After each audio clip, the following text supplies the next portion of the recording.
My name is Laura. I am 32 years old. I used to believe that success was everything. I believed that love could wait. I believed my career would always be there for me, and that the people in my life would understand. I was wrong. I worked as a senior marketing manager at a global company. I earned more money than anyone in my family ever had. My days were filled with meetings, deadlines, presentations, and endless phone calls. My phone was always in my hand. Even when I slept, it rested beside me like something I couldn't live without. At work, people respected me. They listened when I spoke. They admired my confidence. "Laura, you're unstoppable," they would say. And I loved hearing that. But at home, there was a man I slowly stopped seeing. His name was Daniel. He was my husband. Daniel wasn't ambitious like me. He worked as a public librarian. He loved quiet spaces, old books, and helping people find answers. He earned just enough to live simply. He never cared about promotions or titles. He cared about peace. When we first got married, I loved that about him, but over time I changed. Every morning, I woke before sunrise. I checked emails while brushing my teeth. I answered messages while drinking coffee. Daniel would sit across from me at the table, smiling softly. "Good morning," he'd say. I would nod without looking up. At night, when I came home exhausted, Daniel had dinner ready. Sometimes he cooked my favorite meals. Sometimes he lit candles to surprise me. But most nights, I was too tired. "I still have work," I'd say, opening my laptop again. Daniel would quietly clean the table alone.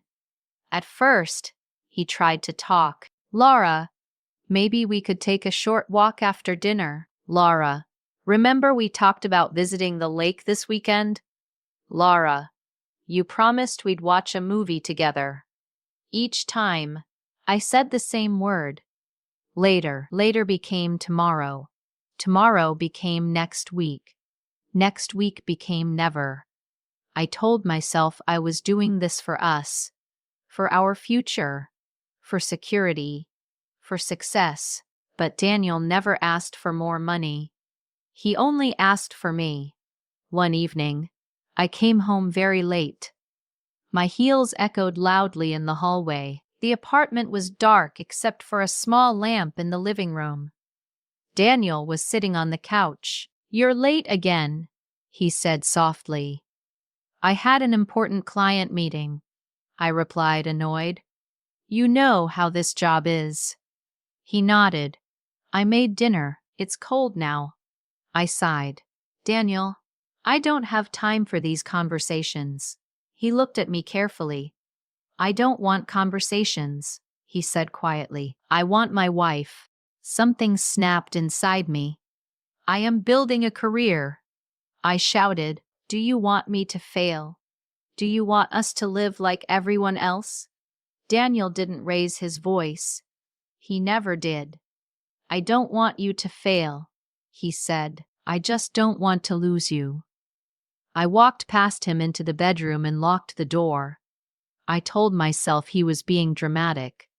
That night, I slept alone. Days passed, weeks passed. Daniel stopped asking. He stopped planning dinners. He stopped waiting for me at the table.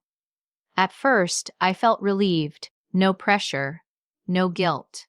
But slowly, the apartment felt quieter, too quiet. One morning, I saw Daniel packing his lunch. "You don't eat breakfast anymore?" I asked. He smiled politely. "I eat at work." I didn't ask why. Another evening, I noticed he no longer waited up for me.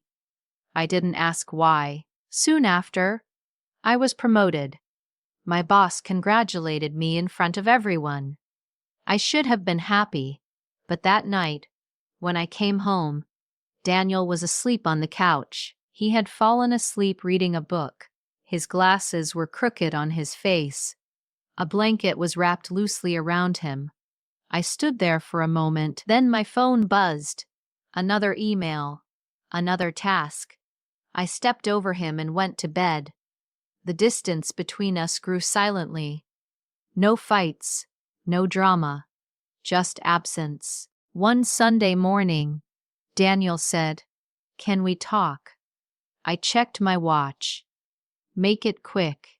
He took a deep breath. "I feel alone, Laura." I rolled my eyes. "You're overthinking." "Maybe I am," he said. That was the last time he tried. A few months later, my company launched a huge international project, the biggest opportunity of my career. I volunteered immediately. It meant constant travel, late nights, more pressure. When I told Daniel, he smiled weakly. "I'm proud of you," he said. I didn't notice the sadness in his eyes. One night, while I was away on a business trip, Daniel called. "Laura," he said quietly, "I don't feel well." I checked my schedule. "Can you call a doctor?" "I just wanted to hear your voice." I sighed. "Daniel, I'm in a meeting. I'll call you later." I never called. The next morning, I saw 3 missed calls from him. I ignored them. I told myself he would be fine. 2 days later, an unknown number called. "Is this Laura?" a calm voice asked. "Yes, this is City Hospital."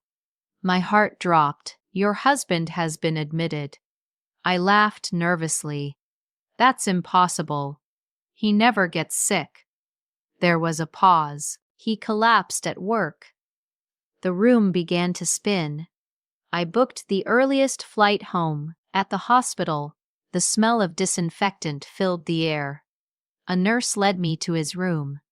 Daniel was lying there, pale, thin. Machines beeped softly beside him. I froze. "Daniel," I whispered. His eyes opened slowly. He smiled. Even then he smiled. "You came?" he asked gently. I sat beside him and held his hand.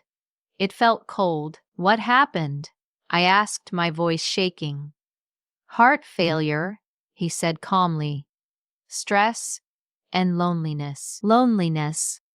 The word stabbed me. "I'm here now," I said quickly. "Everything will be okay." He looked at me for a long moment. "I don't think so," he whispered.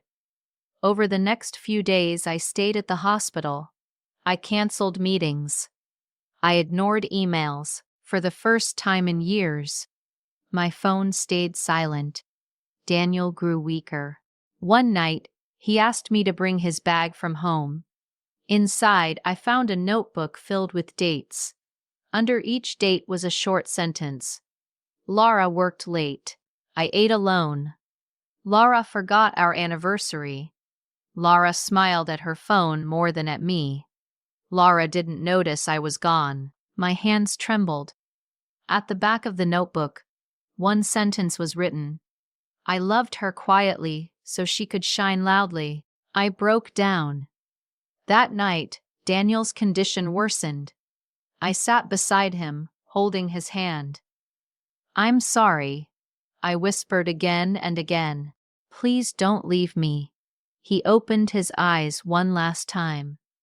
"I never needed you to choose me over your career," he said weakly. "I just wanted you to choose me sometimes." Tears streamed down my face. "I choose you now," I cried. He smiled faintly. "I know." And then he was gone. The world didn't stop. Emails still arrived. Deadlines still existed. Meetings still happened. But my life collapsed. At the funeral, people spoke about how kind Daniel was, how patient, how gentle. I stood there, realizing I hadn't truly known him at the end. Weeks later, I returned to work. Nothing felt the same. The office lights were too bright. The praise felt empty. The success felt heavy. I went home to an empty apartment. No warm dinners. No quiet smiles. No gentle voice asking about my day. Just silence. One evening, I sat on the floor and cried until my chest hurt. I had chosen my career, and I lost the man who chose me every day. Now, when people ask me about success, I tell them this: a career will never hold your hand in the hospital. A title will never forgive you. Money will never wait for you with love. If you are too busy to love someone today, you may wake up one day with everything and no one. Don't wait until later. Later doesn't always come. If this story touched your heart, please like and subscribe to Prime English Stories. Cherish the people who love you quietly before the silence becomes permanent.